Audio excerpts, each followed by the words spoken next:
bahwa salah satu tugas utama dari jajaran pengurus wilayah Nahdlatul Ulama Kepulauan Riau ini adalah berbakti kepada Melayu. Bahwa suku-suku, bahasa-bahasa yang berbeda-beda, mari kita ajak bersatu dalam Indonesia bersama-sama Nahdlatul Ulama.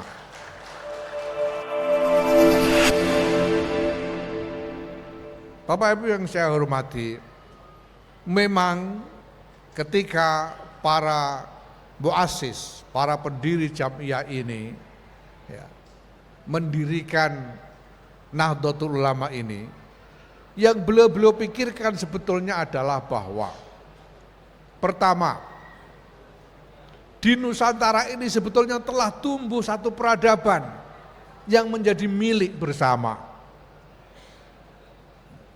Satu peradaban yang menjadi milik bersama, yaitu apa?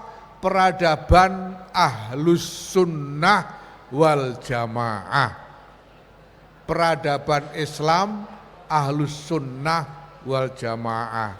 Maka para kiai kita ingin mendirikan suatu jam'iyah, satu organisasi sebagai alat, sebagai kendaraan untuk mengabdi, untuk berbakti kepada peradaban yang menjadi milik kita bersama itu.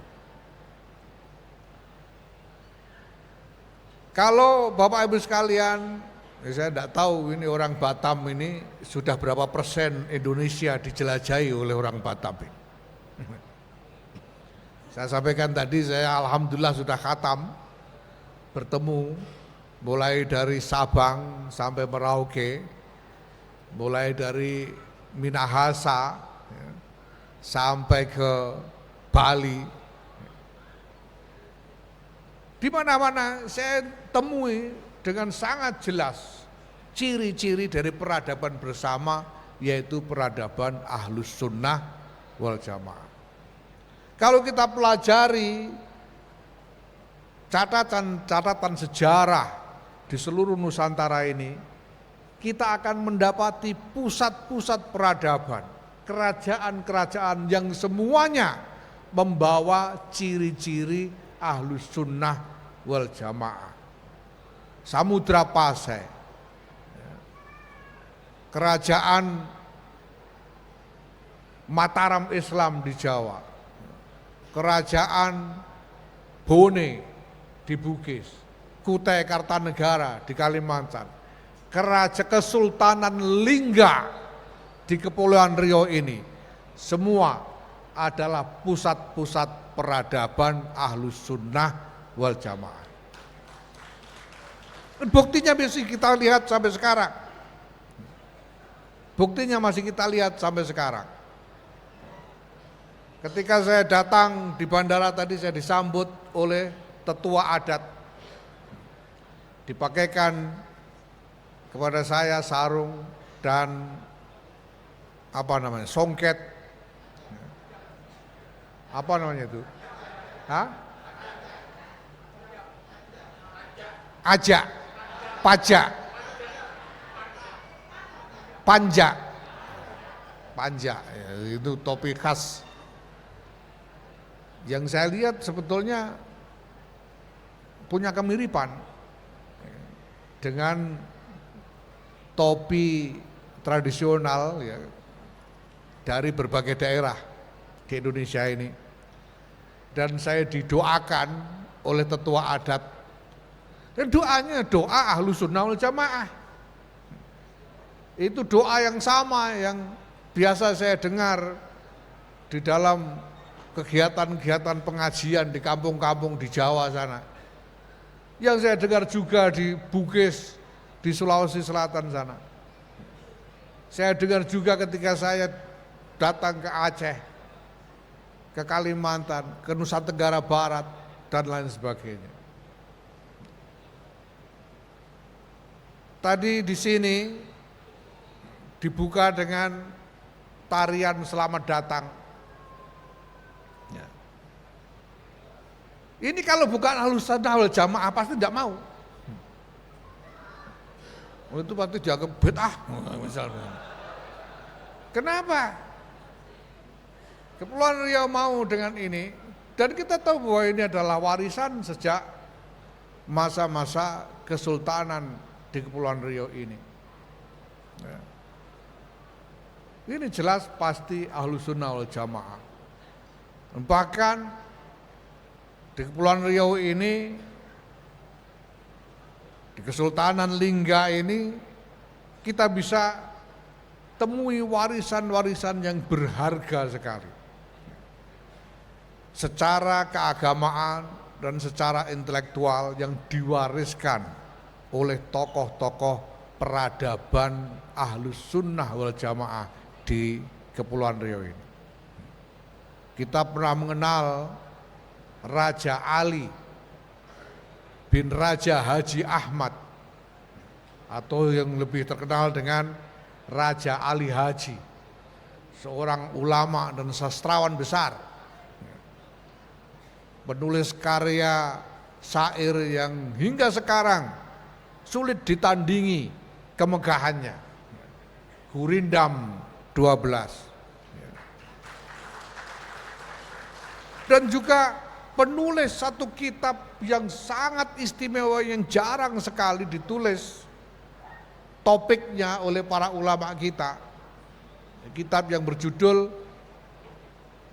Muqaddimah fil Intizam, yang merupakan kitab tentang tata negara, ditulis oleh Raja Ali Haji. Ini adalah warisan peradaban Ahlus Sunnah wal Jamaah. Karena apa? Karena Melayu adalah Ahlus Sunnah wal Jamaah.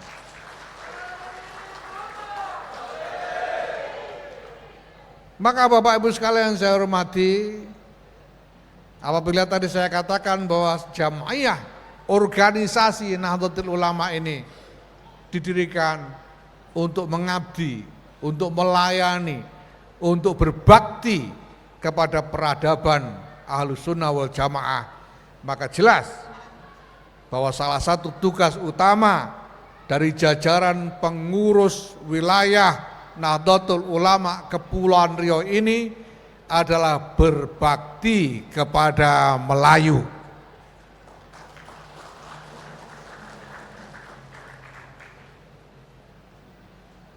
Maka saya berharap bahwa sejak dikukuhkan sebagai para khodim Jam'iyah, para pengabdi Jam'iyah Nahdlatul Ulama ini, teman-teman, sahabat-sahabat semua jajaran PWNU Kepulauan Riau ini sungguh-sungguh mencurahkan segala kemampuan yang dimiliki untuk mengabdi, berbakti bagi kelestarian dan berkembangnya peradaban Melayu. Nah, selanjutnya Bapak Ibu sekalian, karena kita tahu bahwa Indonesia ini bersuku-suku dan berbangsa-bangsa,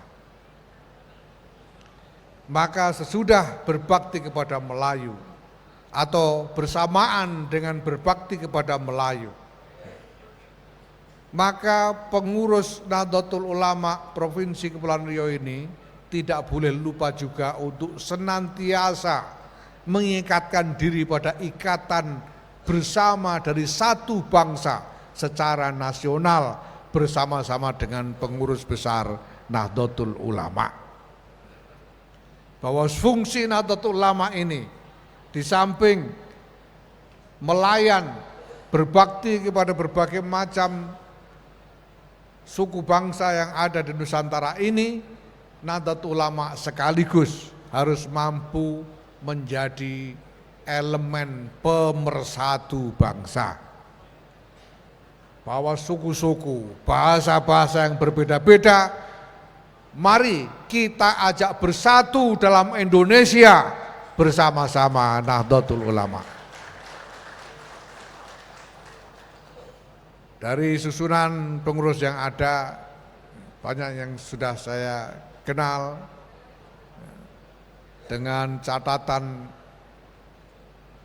prestasi-prestasi yang saya kira patut dibanggakan, ya. Dan saya yakin bahwa pengurus besar Nahdlatul Ulama telah menyerahkan urusan NU Kepulauan Riau ini kepada ahlinya, insya Allah. Saya ucapkan terima kasih kepada khususnya Pak Muhammad Rudi dan Ibu Marlin Agustina yang sudah sekian lama, saya sudah mendapatkan laporannya, sudah sekian lama terus mendampingi dan ikut membimbing, membantu Nahdlatul Ulama di Kepulauan Riau ini. Karena memang wataknya orang NU begitu. Orang kalau sudah NU itu tidak bisa diam.